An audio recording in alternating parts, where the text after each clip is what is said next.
Mini-session plénière du 3 et 4 avril 2019 à Bruxelles. C'est très rare que les plénières se tiennent à Bruxelles, il y en a quelques-unes pendant le mandat. Et là, avant la dernière plénière du mandat qui se déroulera à Strasbourg, évidemment au mois d'avril, fin avril, une mini-session à Bruxelles. Une douzaine de dossiers qui sont tous très importants et dont 2 dossiers touchant la commission des libertés. Alors, bien sûr, un dossier, vraiment un gros morceau à l'ordre du jour de cette mini-session, c'est la situation de l'accord sur le Brexit avec le Royaume-Uni. Donc on va en débattre. Et puis on aura un 19e temps d'échange et de débat sur l'avenir de l'Europe avec le Premier ministre suédois Stefan Löfven.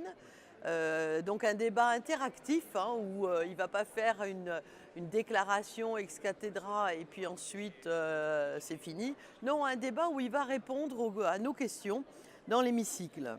On va aussi avoir un vote final intéressant pour le quotidien, je dirais, des citoyens européens pour voir de quelle manière on peut réconcilier la vie professionnelle et la vie familiale avec une législation qui va essayer d'établir des exigences minimales pour l'ensemble des États membres de l'Union européenne, par exemple sur les jours ouvrables de congé de paternité, normalement 10 jours, sur les 2 mois de congé parental rémunéré non transférable et sur les 5 jours de congé annuel, c'est très important pour les aidants dans les familles.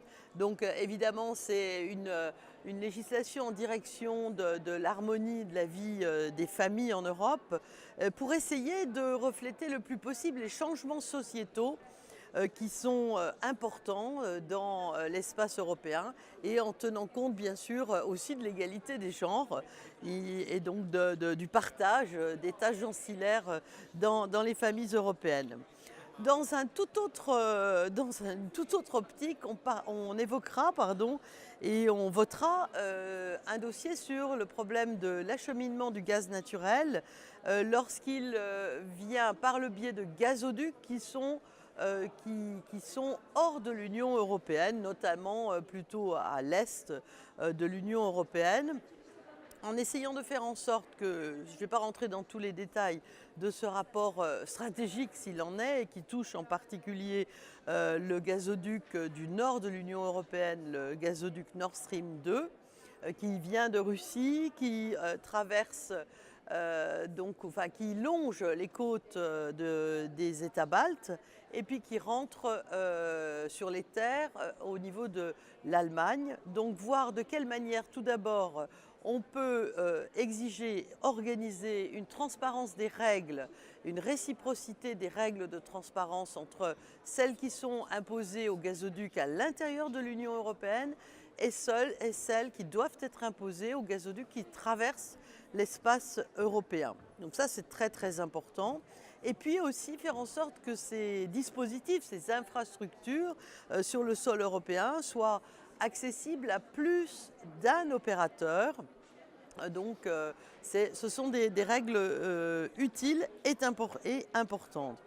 On parlera de cette fameuse réforme du transport routier et notamment en particulier des règles de temps de repos des conducteurs. Ça a fait l'objet jusqu'à présent de beaucoup de débats, mais nous allons, j'espère, aboutir à un texte bien équilibré et qui tendra vers une harmonisation des règles le plus possible pour lutter contre le dumping social entre les États membres. On parlera d'un dispositif là aussi qui touche vraiment le quotidien des gens en termes de visa, par exemple, après le Brexit. On exige, le Parlement européen exige par son vote qu'il y ait une réciprocité pour circuler sans visa pendant 90 jours dans tout l'espace européen pour les citoyens britanniques qui souhaitent le faire, à condition qu'il y ait la réciprocité pour les citoyens européens sur le territoire du Royaume-Uni après le Brexit. Réciprocité, c'est simple et de bon goût et très cohérent. On parlera Chine à nouveau, on en a déjà parlé lors de la précédente plénière à Strasbourg il y a quelques jours, des relations entre l'UE et la Chine. Je l'annonçais d'ailleurs dans une des vidéos, puisqu'on est moins d'une semaine avant le sommet annuel entre l'Union européenne et la Chine.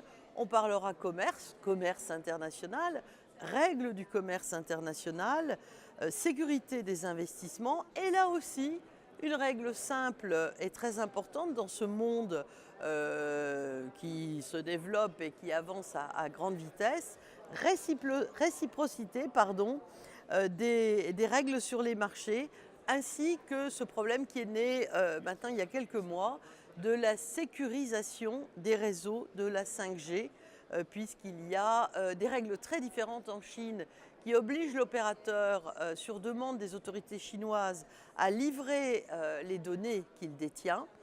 Et alors même que sur le territoire européen, c'est Huawei qui est en train d'être l'opérateur. Donc là, il y a une porosité dangereuse pour les droits fondamentaux des Européens à l'égard de ce fonctionnement. Donc ça n'échappe pas aux parlementaires européens qui vont traiter de cette question. Il n'y aura pas un vote, mais il y aura un débat.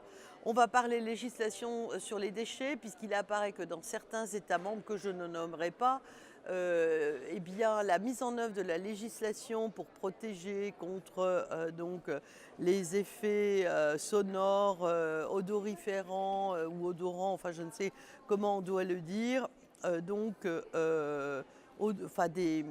des émissions dans certains États sont absolument en contravention avec la législation. Et ça a été d'ailleurs soumis aux analyses à la suite d'un certain nombre de pétitions des citoyens relatives à ces questions bien sûr d'environnement, mais aussi de santé, comme effet de la mauvaise gestion des déchets. Un autre point qu'on a déjà évoqué assez souvent aussi ensemble dans cette newsletter, la problématique et la réponse à apporter aux États membres qui menacent l'état de droit. La réponse, c'est qu'ils risquent tout simplement de perdre l'argent de l'Union européenne. On va fixer notre position pendant cette mini-plénière pour voir de quelle manière on gèlera les paiements de l'Union européenne aux États membres qui entravent la justice ou qui ne luttent pas contre la fraude et la corruption. Enfin, en termes de protection de l'environnement et protection de la faune, un texte important sur la protection des réserves halieutiques et la protection la plus poussée possible des océans, ainsi que pour ma part le vote en faveur des petites pêcheries artisanales seront mes positions sur le plan pluriannuel pour la Méditerranée occidentale avec des mesures restrictives pour protéger certaines espèces halieutiques après des accords informels avec le Conseil. Ça paraît évident, mais ce n'est pas si simple, hein. Il y a des freins, il y a des positions plus permissive sur ce point. Or, et je pense que la délégation française aura aussi cette position, nous serons très fermes. Enfin, les deux dossiers de l'IB que j'ai gardés, de la Commission des libertés que j'ai gardés pour la fin, c'est le vote sur les dispositifs communs de cartes d'identité, de sécurité en fait sur les cartes d'identité. C'est un texte dont j'ai déjà parlé, qui est très important, puisqu'il faut le savoir, il y a au moins dans l'espace européen 86 versions de cartes d'identité différentes. On est 28 États membres au jour d'aujourd'hui, mais on a 86 versions de cartes d'identité et 181 types de titres de séjour différents en circulation dans l'Union européenne. Il n'y a pas besoin d'aller très loin ni d'approfondir cette observation pour comprendre qu'évidemment, il peut y avoir une utilisation démultipliée de documents frauduleux qui permettent à des individus de disposer de plusieurs identités et donc qui peuvent entraîner de la criminalité supplémentaire. Donc nous avons trouvé un accord informel entre le Parlement et le Conseil pour établir des dispositifs de sécurité minimaux pour les cartes d'identité dans l'Union et pour rendre obligatoire le stockage d'une image faciale et de 2 empreintes digitales dans une puce électronique évidemment protégés. Et ce sera organisé au fur et à mesure de la perte de validité de ces documents d'identité dans chaque État membre. Évidemment, ça ne va pas donc être une mesure d'un coup pour tout le monde. On attendra la fin de la durée de validité de ces titres d'identité dans les États membres en réussissant à avoir une harmonisation. Je crois que c'est une très très bonne chose pour moi en tant que président de la commission de lutte contre le terrorisme. Je pense que c'est un dispositif indispensable et simple à mettre en œuvre, tout en protégeant, en apportant les garanties par rapport aux données des personnes et aux droits fondamentaux. Enfin, le deuxième dossier, c'est également un dossier de la Commission des libertés sur le dispositif de Schengen. Schengen, c'est un atout formidable pour les Européens et c'est la raison pour laquelle pour Frontex, il fallait vraiment avancer pour contrôler les frontières extérieures. Ce texte a été voté donc aujourd'hui même, avant le début de la mini-plénière, en commission parlementaire. Il sera voté ensuite à la dernière session. Mais sur Schengen, une révision va, si elle est adoptée, bien entendu, pendant le vote de cette mini-session, va permettre de fixer des nouvelles limites de temps et des conditions pour les contrôles aux frontières intérieures au sein de l'espace Schengen. Il ne s'agit plus des frontières extérieures. Le code Schengen prévoit depuis longtemps la possibilité d'organiser des contrôles temporaires et même des fermetures temporaires en cas de menace à l'ordre public, en cas d'événements majeurs, en cas bien sûr de menaces terroristes. Ainsi d'ailleurs l'Autriche, l'Allemagne, le Danemark, la France, la Suède, la Norvège procèdent à des contrôles temporaires des frontières intérieures en raison d'une diversité de menaces. Donc ce texte que nous allons adopter permet donc de bien délimiter, de donner de la clarté pour que les règles soient faciles à mettre en œuvre et qu'elles donc permettent de ne pas altérer jamais longtemps les règles qui régissent l'espace Schengen. Voilà très vite les 12 dossiers qui seront soumis à la plénière, dont évidemment je vous redonnerai quelques éléments bien sûr sur le site.